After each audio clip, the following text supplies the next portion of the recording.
What's up, YouTube? My life is changing pretty dramatically, to say the least, which means this is gonna have to be goodbye. Now, we'll save the goodbyes for the end of the video. First, I'm just gonna go through a little mobility workout, which you can see, and then we'll get into the rest of the video.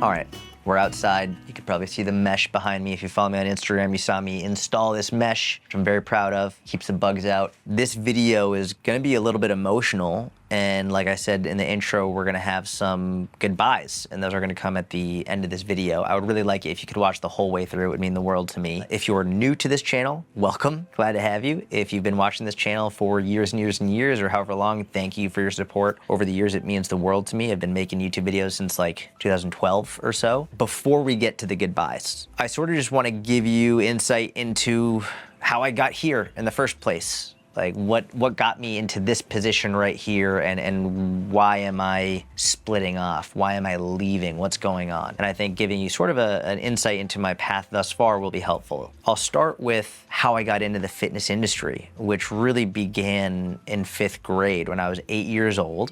I'm a short Jewish guy. I come from a short Jewish family. My older brother, Lee, we're both short Jewish dudes. And my mom was really worried when we were kids that we were going to be picked on at school. So I remember she walked in the living room one day and she was like, I'm putting you both into wrestling. Again, I'm 8 years old, and the only wrestling that I know of is WWE style wrestling. So I remember I looked up at her, I was lying on the couch, and I was like, you want me to hit someone with a chair? And she was like, no, you idiot, like Olympic style wrestling. But even then I had no idea what that was. I was like, okay, fine. So we got into it, and I absolutely fell in love with it. I was just obsessed with wrestling. It made me so happy. It was a place where I did pretty well. I kept doing it. And so by the time I got to high school, so I was like 13, 14 years old, I ended up making varsity as a freshman. I beat a junior out for the varsity spot. And I was decently good from a technique perspective and from an endurance perspective, but from a strength perspective, I was not good enough. Especially, I was on varsity. I was 14 years old going up against 16, 17, 18 years old. And there's a big strength differential at that age. So I was like, I want to learn how to get stronger. I want to learn how to get more conditioned. We grew up in a suburb of Boston, Massachusetts, and I wrote an email to a gym a couple towns over from me. It was a town called Newton, Massachusetts. And I was just like, listen, I'll take the trash out. I'll clean the floors. I'll do whatever you need me to do. Just like, let me come and learn from you. And I was very blessed because not only did they take me in and they took me under their wing, but they were also unbelievably science-based coaches. Kevin McCarthy, Stacy Shadler, two amazing coaches who took me under their wing, and they were very science-based. And from 14 years old, I was thrust into a very science-based end of the fitness industry. And I worked at this gym all through high school. I started coaching people. My first client, when I was like 16, he was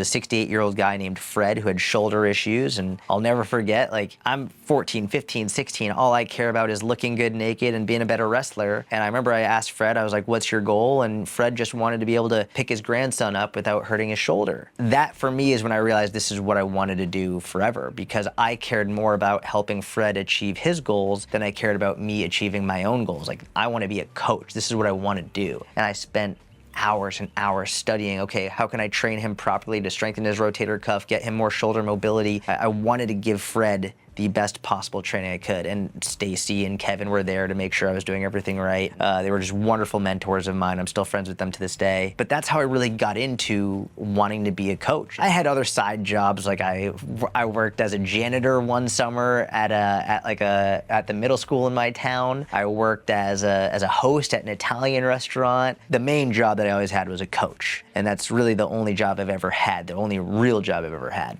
And I was terrible in school, But after high school, I didn't want to go to college at all. And so I took a year off and I actually went to Israel for a year and I volunteered with Holocaust survivors and I taught underprivileged youth English in a bad area of Tel Aviv. I wanted to join the Israeli Defense Forces, but my mom said she would fucking kill me. So I came back to the United States. I went to school at the University of Delaware and I hated it so much. And to be fair to the University of Delaware, I think I could have went to any school and I would have hated it. The truth is I was about 19 years old now. I just spent a year traveling all over the world and now I'm back at college where kids are drinking and partying and all of my friends were overseas. And I wasn't happy, which ended up being really good for me because I started to really dive into fitness and started to dive into research and I ended up starting my own website. And I got an internship at an amazing gym, the strongest gym in the world, Westside Barbell under Louis Simmons. I got an internship at an amazing training facility called Cressy Sports Performance where they train all of these amazing Major League Baseball players. I got to learn from some of the best coaches in the world. It's not hyperbole. I got an outrageous amount of experience at a very young age. I remember it was a Friday night. I wasn't a partier. I wasn't going out partying with people. I very much isolated myself in college, started my own website, started my online coaching business at like midnight. I took the precision nutrition certification and I was like the youngest person to get that certification at that time. I'm sure there are younger people who've done it now. But like midnight on a Friday night while everyone else is partying, I take this precision nutrition certification. It's just all I cared about. It's all I wanted to do. All day, every day in school, I was researching, writing, making YouTube videos, making website articles. Like this is all I wanted to do. And I also started the University of Delaware powerlifting team with my two friends, Nick Busan and Joe Ratteni. And to this day, it's one of the greatest powerlifting teams in all of the universities, which is just what an amazing thing to have, and it's incredible. And so I got super invested when I was in college, started building my website. This is before social media was really a big thing. It had started, but I don't even think Instagram existed yet. And then I graduated college, moved back to Boston, and I was working at a gym, but quickly I left the gym, opened a gym with another guy, I left that, and then I went fully online. And at this point, going fully online just basically meant I was coaching my clients one-on-one. Keeping in mind, this is about like 3 years after I initially started my website, after I initially started my online business. And so what I did is I moved to Israel. I had an apartment and I was taking Hebrew classes and I was coaching my clients online, one-on-one. Then I had an opportunity to coach Gary Vaynerchuk. And if you don't know who Gary Vaynerchuk is, he's an amazing man, an incredible entrepreneur. Basically, I was living in Israel and I thought I was just gonna live in Israel. I wanted to meet like an Israeli girl and have a wife and just have my whole family live there. Then this amazing opportunity comes to coach Gary. So I leave Israel and I go coach Gary, and essentially it's a 3-year deal. 3 years, 7 days a week, no weekends, no vacations, no breaks, no time off whatsoever. The deal was I coached Gary every single day for 3 years straight, period. And it was very intense. And I learned a lot. It was unbelievably tiring. It was unbelievably draining. It was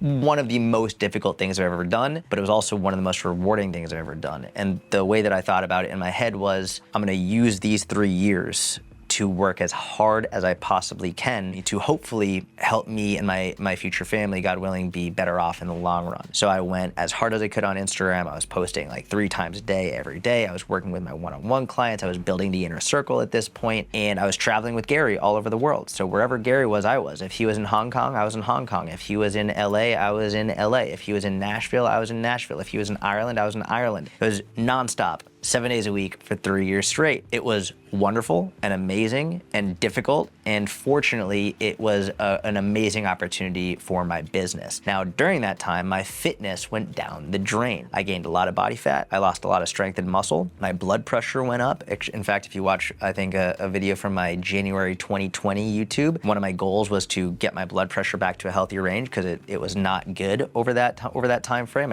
I lost a lot of healthy habits in pursuit of building my business.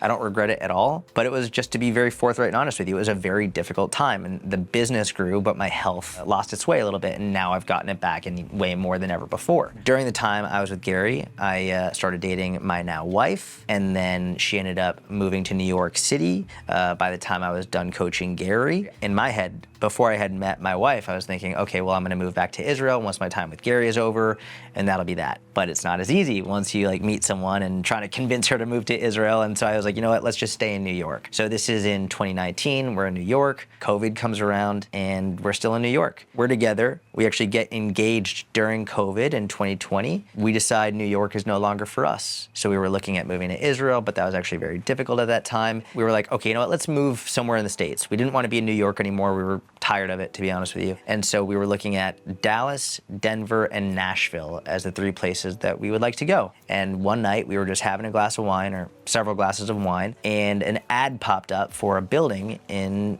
downtown Dallas. And the building looked amazing. So after a couple glasses of wine, we just signed a lease, sight unseen. Having never been there, we moved to Dallas, we moved into the building, and we fell in love with it. Like, we absolutely loved it. Not just the building, but Dallas, the people, the food, the culture. We really, really, really liked it. We moved in April of 2021, and you might remember that YouTube video I posted about it. Then we had my first daughter, Old Abe, if you follow me on Instagram. If you're wondering why we call her Old Abe, she's named after my great-grandfather who moved from Russia when he was 12. He escaped from Russia. He didn't move. He escaped from Russia. There were a lot of pogroms, and basically this Tsar Nicholas of Russia was putting 12-year-old Jewish boys at the front lines of the army to use them as cannon fodder to try and kill them all off. My great-grandfather's family said when he turned 12, like, he had to leave. Left Russia at 12 years old, and he would never tell anyone where he was from in Russia, because he was always scared that the Russian authorities were going to find him and bring him back. He never got in touch with his family again. They didn't know if he lived. He didn't know if they lived. He made it here. And so we named my first daughter after him, but we don't say her name publicly just because there are some, quite frankly, crazy fucking people out there in the land of social media, and so call her Old Abe. So we had her, and we actually made a whole video before she was born about our thoughts and our expectations of what it was gonna be like. Now she's a 1.5 years old, which is just absolutely wild. Someone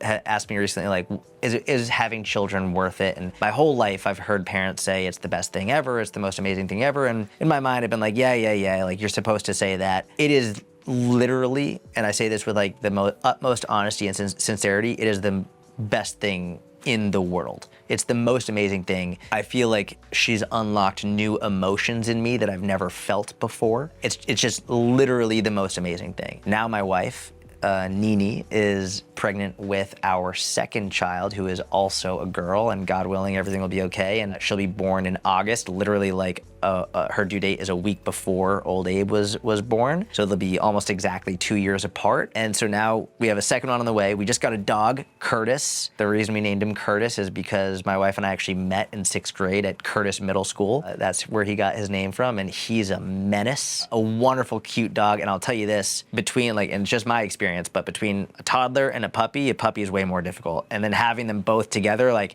super challenging, but very worth it. And so a few months ago, my wife and I and daughter, we moved from this like apartment building in downtown Dallas to this rental home here in the outskirts of Dallas. And we're currently building our home, which again, God willing, will be finished in about a year from now. So we're really setting down our roots. I'm now getting to a point in which my priorities are changing again. Right? And if you've been following me since I started making content in 2011, right? So if you've been following me since then, you've seen my priorities change time and time again. I went from an elite level powerlifter, or actually from a wrestler, to an elite powerlifter, to more just doing like everyday fitness stuff, to then going to like almost completely letting my fitness go to shit while I was coaching Gary, to then really focusing on jujitsu. And now I'm sort of just trying to be healthy, trying to be a good dad, trying to be a good husband. That's just where I'm at right now, which means I also have other changes going on in my life. With that in mind, I think it's time to get to the goodbyes and to explain myself.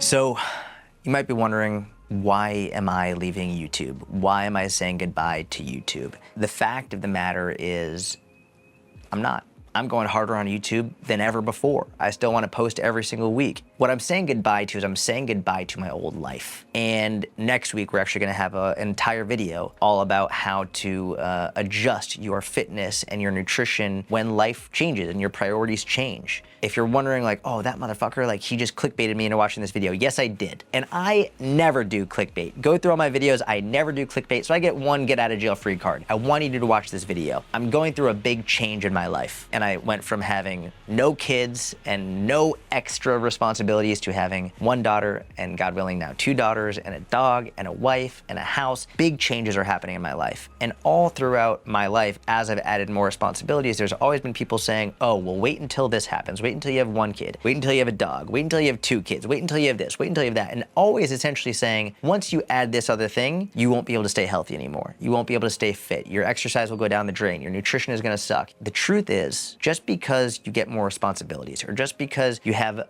something else going on in your life, or just because your priorities change, doesn't mean you still can't incorporate health and fitness into your life. I think one of the main reasons people sort of let it go is because they don't understand how little you actually need to do in order to still stay healthy and improve your health over the long term. People way overcomplicate it. They have this idea that it has to be this long, drawn out, intense process, and it really doesn't. And so that's what we're going to touch on next week in the video in terms of how to adjust your training, how to adjust your nutrition when you have more priorities in your life, when your priorities change, when your level of responsibility changes. And maybe you no longer want to be a high-level athlete or an insanely intense person working out all the time. Maybe you just want to be happy and healthy, sort of like where I'm at in my life right now. That's what next week's video is going to be. If you're new here, make sure you subscribe to the channel, turn on notifications so you know when the video goes live. If you're not new here, thank you. Thank you so much for your support over the years. Thank you so much for encouraging me, for supporting me, for watching my videos. It means more to me than I can even begin to express on the slightest level. And finally, if you're an Inner Circle member, thank you, thank you, thank you from the bottom of my heart. The Inner Circle is what supports me, my wife, my daughter, my dog. It's what supports our family. Thank you for that. If you'd like to join the Inner Circle to have workouts and nutrition, everything that you need for a healthy, fit, sustainable life, the link is in the description of this video. I would love to have you. No matter what, I just want to say thank you for your support, for your time watching this video, for your encouragement, for your kind words. Have a wonderful day. I'll talk to you soon.